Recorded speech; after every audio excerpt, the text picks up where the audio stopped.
Hello everyone. आज की video है मीनिंग ऑफ मैनेजमेंट के बारे में। ये सबसे पहला जो लेक्चर होगा वो बिजनेस ऑर्गेनाइजेशन मैनेजमेंट के नाम से प्लेलिस्ट बनाई जाएगी, उसके अंडर आएंगे। पूरे इंडिया में आप किसी भी यूनिवर्सिटी से बिलोंग करते हैं, किसी भी स्टेट से बिलोंग करते हैं, ये वीडियोस आपके लिए उतनी ही हेल्पफुल रहेगी। ठीक है, तो स्टार्ट करेंगे मीनिंग ऑफ मैनेजमेंट के बारे में। कोशिश करूँगी कि आपको बिल्कुल सिंपल लैंग्वेज में सारी बात समझाई जाए और बहुत इजी लैंग्वेज में और बहुत इंटरेस्टिंग वे में आपको समझाने की कोशिश करूँगी। चलिए let's begin. Meaning of management में 2-3 डेफिनेशंस है जो बहुत पॉपुलर है, आपको ऑलमोस्ट हर बुक में ये डेफिनेशंस मिल जाती है। सबसे पहले हम डेफिनेशन करेंगे, management is the art of getting thing done through other people. Management is the art of getting thing done through other people.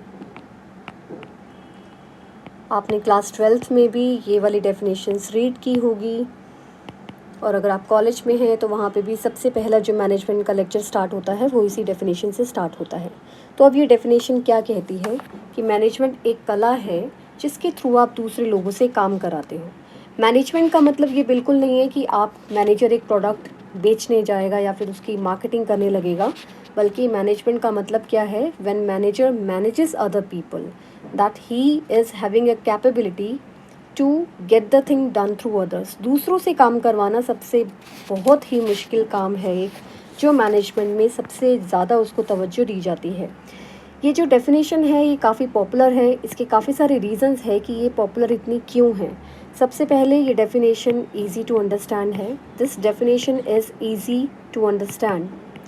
Second reason इसकी पॉपुलैरिटी का क्या है, that it highlights the direct nature of managers job. ये बताती है कि manager की job क्या है।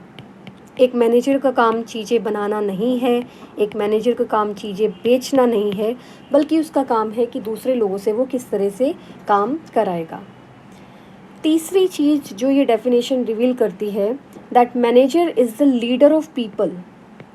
Manager is the leader of people, ये लोगों का नेता है।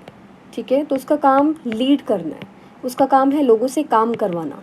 तो जितना भी आप इस बारे में सोचेंगे कि किस तरह से वो दूसरों से काम कराएगा, वो सारी चीज़ें, वो सारे कॉन्सेप्ट्स इस डेफिनेशन के अंदर आते हैं। लास्ट चीज़ ये डेफिनेशन कहती है कि management is improved bye practice, that practice gives better results. आप कोई भी काम आप फर्स्ट टाइम करते हैं, फर्स्ट सेकंड टाइम करते हैं, उसका रिजल्ट्स आपको इतना अच्छा नहीं मिलेगा। जब आप एक काम को बार बार करते रहते हैं तो आप अपनी गलतियों से सीखते हैं, अपनी गलतियों से एक लेसन लेते हैं, अपने एक्सपीरियंसेस अप्लाई करते हैं। उसी तरह ही एक मैनेजर लोगों से काम करवाना सीख जाता है, और ये एक प्रैक्टिस का काम है। जैसे जैसे उसको एक्सपीरियंस होता जाता है, उसका काम मैनेज करना उसके लिए ज़्यादा ईजी हो जाता है। तो ये थी हमारी first definition, that management is the art of getting things done through other people. Features हमने यहाँ पे मेंशन कर दी है, that easy to understand, direct nature of managers job, manager is the leader of people, and practice gives better results. ठीक है, तो अब हम चलते हैं सेकेंड डेफिनेशन पर। अब हम इस सेकेंड डेफिनेशन क्या कहती है। Second definition says that management is concerned with ideas, things and people। तो 3 चीज़ें जिनके ऊपर फोकस किया गया है इस डेफिनेशन में, वो है management is concerned with ideas, things and people. अगर हम इसको तीनों को अलग अलग से क्लासीफाई करें तो हमें पता चलेगा that how management is concern with ideas. तो ये हमारा अब सब पार्ट बन गया है। सब पार्ट नंबर 1, आइडियाज़। अब आइडियाज़ में क्या होता है, मैनेजमेंट किस चीज़ की management is concern with the ideas. It means innovation, it means creativity. ठीक है, तो आप कोई नया प्रोडक्ट का आइडिया लेके आए हैं, उसको कैसे आप मैनेज करेंगे, किस तरह से आप डिसीजन मेकिंग करेंगे, क्योंकि जब आपके पास आइडिया आते हैं तो आपके पास एक और समस्या आ जाती है कि आप अब इन आइडिया में से किस आइडिया को बेस्ट ठहराएंगे। तो decision making also involves the conversion of ideas and it provide the basic inputs and inspiration in the management process. तो इंस्पिरेशन कहाँ से मिली, किस तरह से आइडियाज़ हेल्प करेंगे मैनेजमेंट को वो और अच्छी सर्वाइवल और ग्रोथ करने में, एक ऑर्गेनाइजेशन को कैसे हेल्प करेंगे। तो जब आपके पास आइडियाज़ आते हैं तो मैनेजमेंट का काम है कि उन आइडियाज़ को इकट्ठा करना, उन आइडियाज़ में से जो बेस्ट आइडिया होगा उसको अप्लाई करना, ताकि अल्टीमेटली फ़ायदा किसको हो सके, ऑर्गेनाइजेशन को हो सके। तो management is concern with ideas. Next is management is concern with things. तो ये हमारा सेकेंड पार्ट था, आइडियाज़ हमने कर लिया है। सेकेंड है things. Management is concern with things. Things का मतलब क्या है यहाँ पे? It refers to the mobilization, it refers to the allocation. किसका allocation? Material, machinery, technology, money. All right, इन सब का एलोकेशन कहाँ पे एलोकेट करोगे आप? To the various departments, to the various departments of the organisation.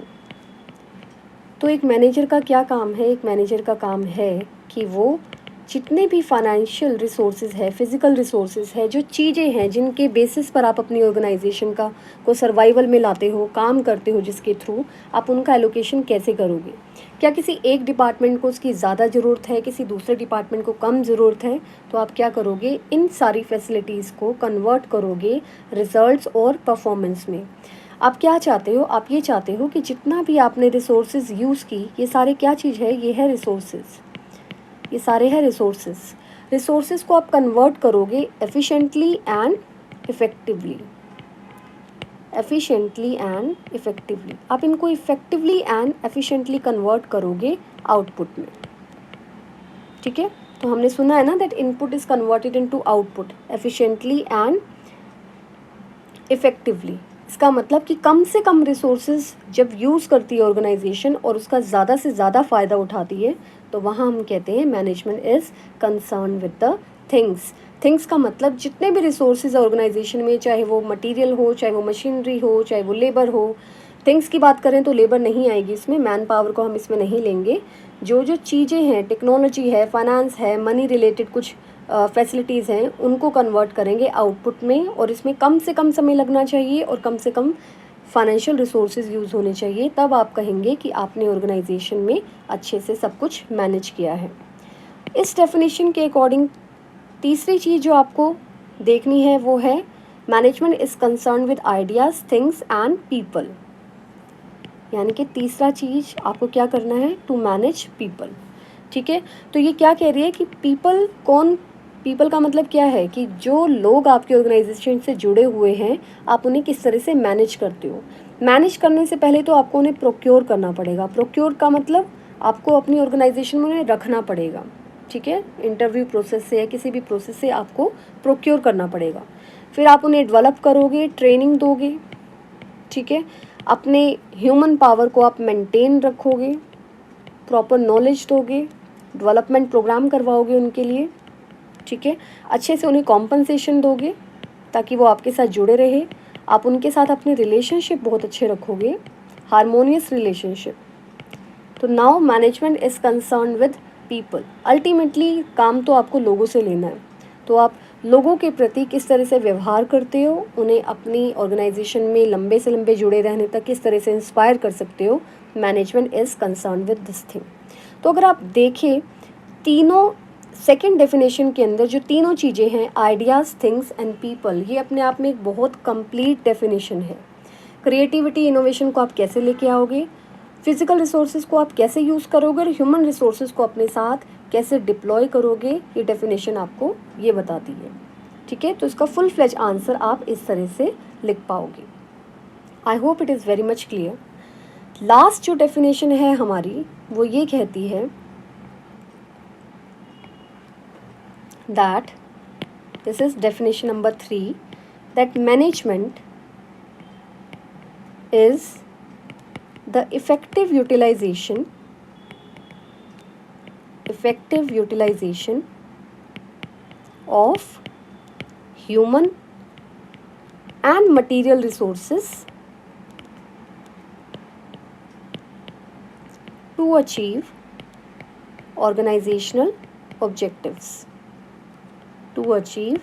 organizational objectives. Last definition हमें एक कॉम्बिनेशन दिखाती है कि किस तरह से ह्यूमन रिसोर्सेज और मटेरियल रिसोर्सेज को दोनों को यूटिलाइज करके ऑर्गेनाइजेशनल ऑब्जेक्टिव्स अचीव किए जाते हैं। तो ये तीनों डेफिनेशन बहुत इंपॉर्टेंट है। जब भी आपसे कोई डेफिनेशन पूछता है हम तीनों में से कोई एक आंसर दे देते हैं। तो तीसरी डेफिनेशन बहुत इजी है जो बताती है कि हमें ह्यूमन और मटेरियल रिसोर्सेज को किस तरह से बैलेंस करके चलना है, किस तरह ऑर्गेनाइजेशन के ऑब्जेक्टिव्स अचीव करने हैं। तो अगर हम बात करें कि ऑर्गेनाइजेशन के ऑब्जेक्टिव्स क्या क्या हो सकते हैं, क्या होते हैं ऑर्गेनाइजेशन के objectives. Being a commerce student the first objective is, जो पता होना चाहिए, वो है आपका profitability. A business can not survive without profitability. All right, profit is must, that there should be some reasonable and fair return on investment. Second, आपका survival होना चाहिए, सर्वाइवल एंड ग्रोथ।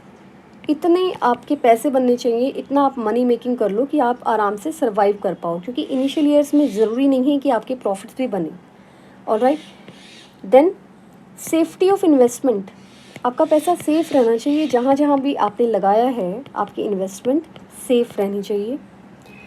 आपके जितने भी ऑब्जेक्टिव्स हैं, आपकी जितनी रिस्पॉन्सिबिलिटीज़ है, किसकी तरफ, टुवर्ड्स योर कस्टमर्स,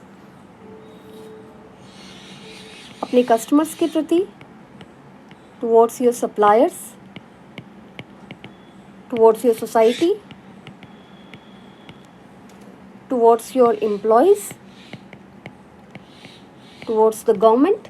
तो जितनी भी आपकी रिस्पॉन्सिबिलिटी है वो आपको फुलफ़िल करनी है। तो ये कुछ ऑब्जेक्टिव्स है और इन ऑब्जेक्टिव्स को पूरा करने के लिए आपको ह्यूमन और फिज़िकल रिसोर्सेज की हेल्प लेनी पड़ती है, उन्हें मैनेज करना पड़ता है।